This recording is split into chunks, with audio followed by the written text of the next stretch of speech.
It's happening all over again, folks, and some states are already preparing for emergencies as it looks like the cold weather isn't done with many parts of our country. We saw how it affected Portland, Milwaukee, Kansas, Detroit, Texas, Chicago, and many other states and cities right here in the United States. The problem now is that experts are predicting that another cold spell is coming, and it might now be a good time to decide if preparations need to be done beforehand. Maybe buy some essentials like some extra food, water, batteries, maybe even putting some extra gas in the tank or generators might be needed as well. Which brings me to California and what people have seen over there. Now, before I share this video clip with you guys, I only ask that you do one thing: hit the like button for the video. I totally appreciate that. Check this out. As the storm barrels across the state, millions are bracing for the potential of even more damage. Overnight here in Sonoma County, crews trudged through this flooded road to rescue a driver from a vehicle stuck in deep water. 3 inches of heavy rain fell, just one of many areas socked in Northern California. In Sacramento, police blame slick roads and high-speed driving for sending this truck off the highway. No one was injured. The strongest storm of the winter season in the San Francisco Bay Area so far also brought wind gusts close to 60 miles per hour. In its wake, downing trees and knocking out power to thousands. Fire crews in Silicon Valley cut through this tree to rescue a trapped child. She was transported to a hospital and is expected to be okay. This same atmospheric river event is now slamming Southern California too. In San Clemente, concerns are growing over a worsening landslide. Crews worked quickly to tarp this hillside.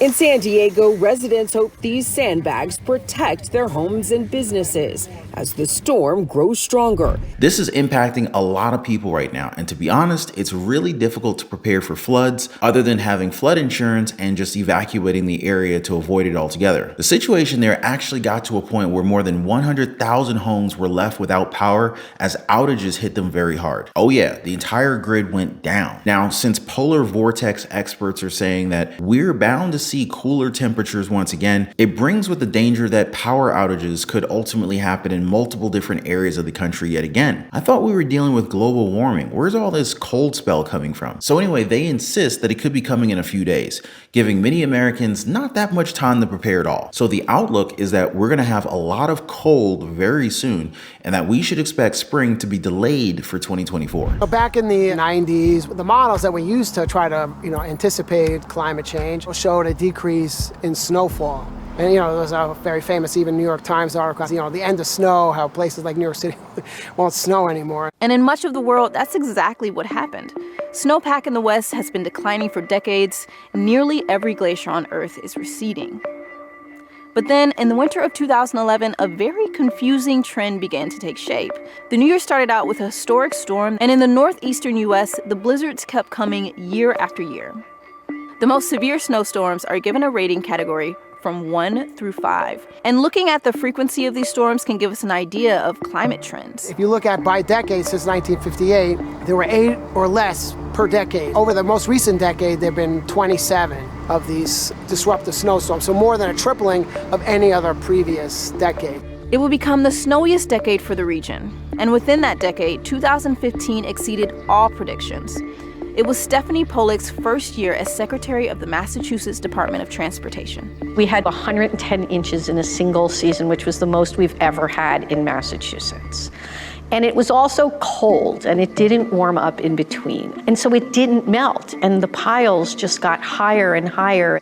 110 inches is more than double the previous average annual snowfall of 48 inches. And it's not just the Northeast. Winter storms are getting more severe in the Great Lakes, Northern Europe, and Central and East Asia. Now, just to clarify, a polar vortex is a fast spinning circulation in the stratosphere up around 50,000 feet up in the air. When the polar vortex is strong and mixed in with winds that are blowing fast around that circulation, this causes the cold air at the surface to be located right underneath the vortex. And when the vortex weakens, the cold air, the one that most of us are probably feeling nowadays, is then released and moves off the polar region. That cold air usually goes to Siberia and eastern Asia first, but after about a week, it then kind of swings back across the North Pole and into the eastern United States. Now, some of you guys might say that this is normal. Some of you might also say that this is just the winter season, but many forget how dangerous the cold can be. Roadways from coast to coast treacherous. This car in New York slamming into a snowplow while trying to pass a truck. And frightening moments in Rochester when an American Airlines plane skidded off a taxiway because of snowy conditions. Aircraft is off the H2 and he is over the whole shore. Emergency crews rushing to get 53 people safely off the aircraft. Parts of western New York blanketed by more than 5 feet of lake-effect snow, burying local businesses and shuttering schools all week in Buffalo.